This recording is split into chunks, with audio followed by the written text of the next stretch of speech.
Welcome to Fireside Gaming. I'm Billum, and this week we're going all the way back to 1997 to take a look at Mega Man X4 for the original PlayStation. While it's true that X4 came out late in 97, I didn't play it for the first time then. Instead, it wasn't until about 10 years later that I got to experience the game as part of the Mega Man X collection on GameCube.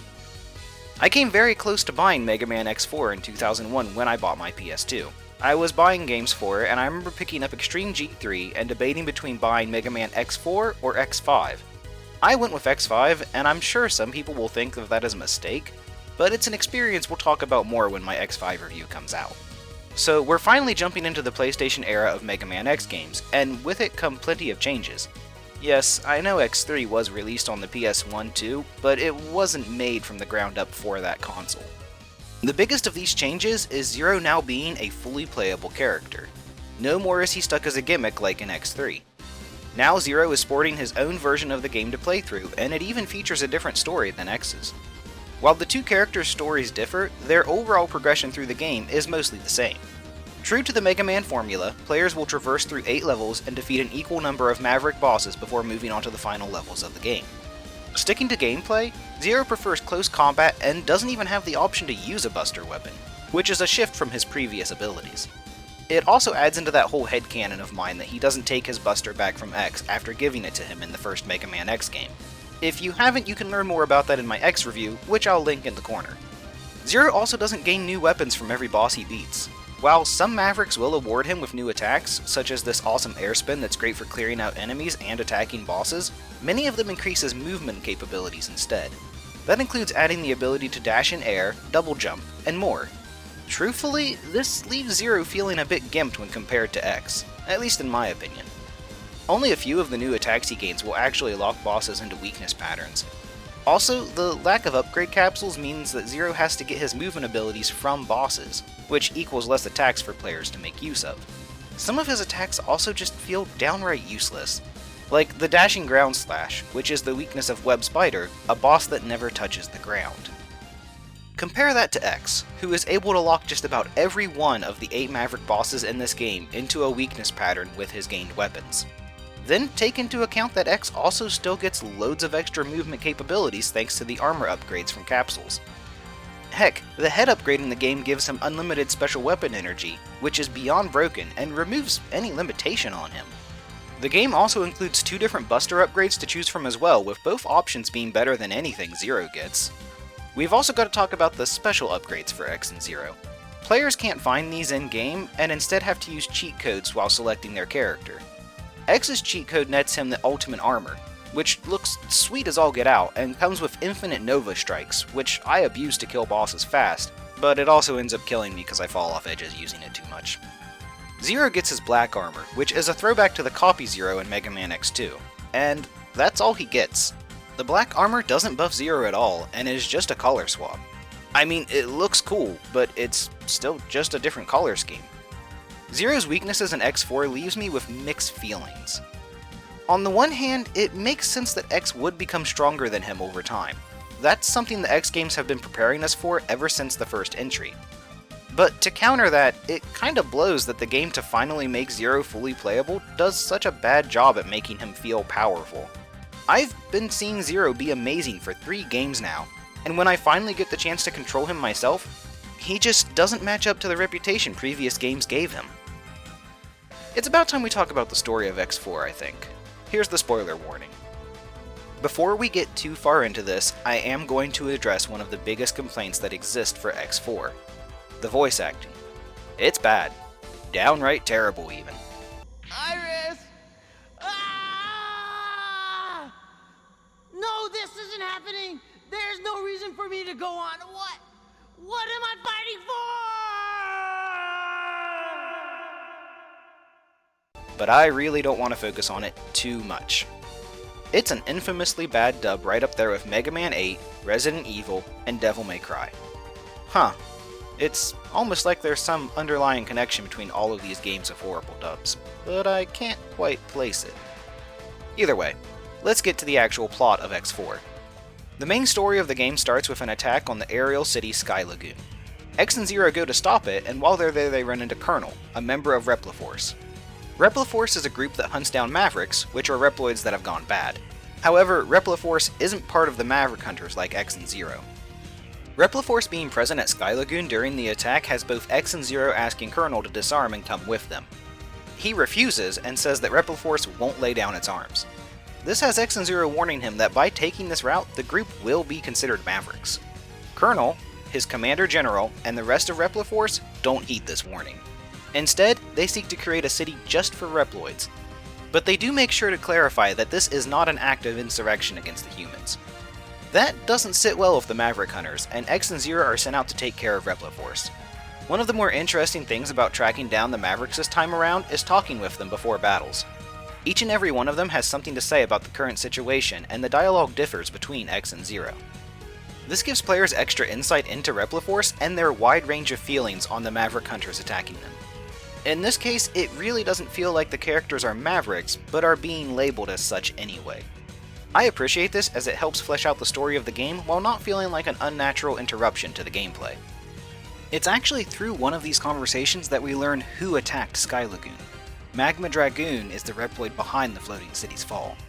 That's actually kind of ironic because he's a member of the Maverick Hunters. We even see him at Sky Lagoon, but it's Repliforce that ends up taking the blame for something a rogue Maverick Hunter did. That really adds to this idea that maybe the Maverick Hunters aren't always in the right, which is really a core theme of this game. We've also got to point out the extra characters that support X and Zero during the events of X4. X gets his help from Double, a guy so unsuspecting and nice that there's no way he won't betray us by the end of it all. Zero gets helped out by Iris. We've previously seen her in Mega Man Extreme 2, which I've already covered. While Extreme 2 takes place before X4, it didn't come out until after it, so keep that in mind. Iris is the younger sister of Colonel, even if I really don't understand how sibling relationships work among Reploids. Actually, this really opens up some other questions about the world of Mega Man X while I'm at it. Are there parent and child relationships among Reploids? Can they age? Do Reploids dream of Electric Sheep Man? I've got no clue. What I do know is that Reploids can fall in love. That happens this time around with Zero and Iris. Unfortunately, the fact that Repliforce and the Maverick Hunters are at war means that this can't go anywhere positive. After defeating the 8 Mavericks, Zero and X have to face off against Colonel, who's still unrelenting in his decision to battle the Maverick Hunters. This has him delaying the two while a ship sends Repliforce to space where they plan to set up their new city in a space station. Of course, neither X, Zero, or Colonel know how to hold back, which results in the latter dying during their fight. At this point, players will encounter a different boss depending on who they play as. X has to take down Double, who reveals he was a spy for a third party this whole time, and just about every player in existence nods their head at this time as they knew that twist was coming. The more surprising twist is that Zero has to battle against Iris. She's not too happy about her brother's death, and suits up in an effort to defeat Zero. Yet again, this doesn't end well for her, and she loses her battle, dying in Zero's arms. Of course, X and Zero aren't done just yet. They still have to take down General, the leader of Repliforce. They manage to do so, but they don't land a final blow on him. Instead, the space station starts charging up its weapon to fire on Earth. Yes, the Repliforce that promised it wasn't planning an insurrection has a giant cannon pointed straight at the home of humanity. Maybe they were going the nuclear deterrence route by carrying a big stick in an effort to be left alone. And that might have worked too, if it wasn't for Sigma pulling the strings behind the scenes this entire time. Yes, Sigma is back again to serve as the true antagonist of an X game, but this is one of those times where it doesn't bother me. His role as the manipulator behind the conflict between the Maverick Hunters and Repliforce works well and is foreshadowed early in the game. Our final battle against him takes place across 3 different forms, as compared to the typical 2 players might be used to. The first 2 forms really aren't much of a problem, but that 3rd form can screw right off. I wouldn't say it's as bad as Kaiser Sigma in X3, but it's nothing to take lightly. Also, this is like the only time in the game that Zero clearly trumps X as the better character for a boss fight. Everything about it just feels like it was designed around Zero instead of X. When Sigma is finally defeated, X and Zero rush off to try to stop the cannon from firing. When they get to the power generator, General appears and tells them he'll sacrifice himself to destroy the cannon. This sees X and Zero flee from the space station in single-seater ships. When playing as X, he'll reflect back on his fights with Double and Colonel, and wonder if he too will someday go Maverick. X asks Zero to take care of him if that day ever comes. When playing as Zero, he thinks about his past revealed by Sigma, his own violent nature before Sigma beat him, as well as his inability to save Colonel and Iris in this war. Zero closes us out by asking if Reploids all turned out to be Mavericks after all. I really dig the story of Mega Man X4. While the execution may not be the best, I love the new questions it makes players ask. Was there a right side in this war? Can Repliforce really be considered Mavericks? And will X and Zero also someday go Maverick? These are all great concepts to introduce to the series. That's because these are the kind of ideas that work so well for sentient robots. The way the series presents Mavericks, it could truly be an inevitability for all Reploids. Imagine realizing that, through no fault of your own, you may someday have to fight your closest friend, and not only are you on the wrong side, but you don't even realize it. That's some heavy stuff to consider, and I'm all for it. Before we wrap up this review, I've got a few things left to say about Mega Man X4. Specifically, we've got to talk about the graphics and audio. X4 takes advantage of the PlayStation 1's power with a new set of sprites that add loads of extra details to the game. These definitely help it stand out from the SNES series, and more detailed sprite art is the best direction it could have gone. There's tons of extra scenery to take in the game, and it really pushes beyond expectations with its visuals. My only complaint, and this is a minor one mind you, is that I don't dig X's colors this time around.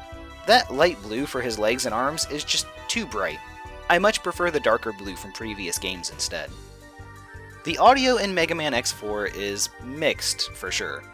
I've already pointed out the atrocious voice acting, and that really is what drags this game down the most. Luckily, the music is quite entertaining. I wouldn't complain about any of the songs popping up in a playlist, but I also don't know as if I'd actively seek them out either.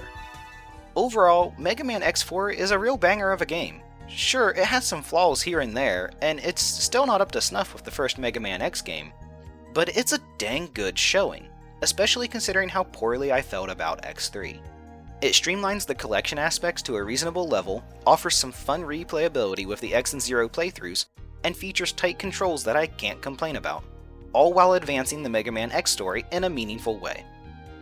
Unlike the last time I tackled the mainline Mega Man X series, I won't be playing X4, 5, and 6 back to back. Even so, I don't plan to hold off on the reviews of those other two for too long, and will keep them on my shortlist for upcoming reviews, so keep an eye out for them. If you've got any special memories about Mega Man X4, I encourage you to share them in the comments below. While you're down there, I'd appreciate it if you could like this video and subscribe if you haven't already. Also, you can find me on Twitter at Billum256 if you want to follow me there. And as always, thank you for watching, and take it easy.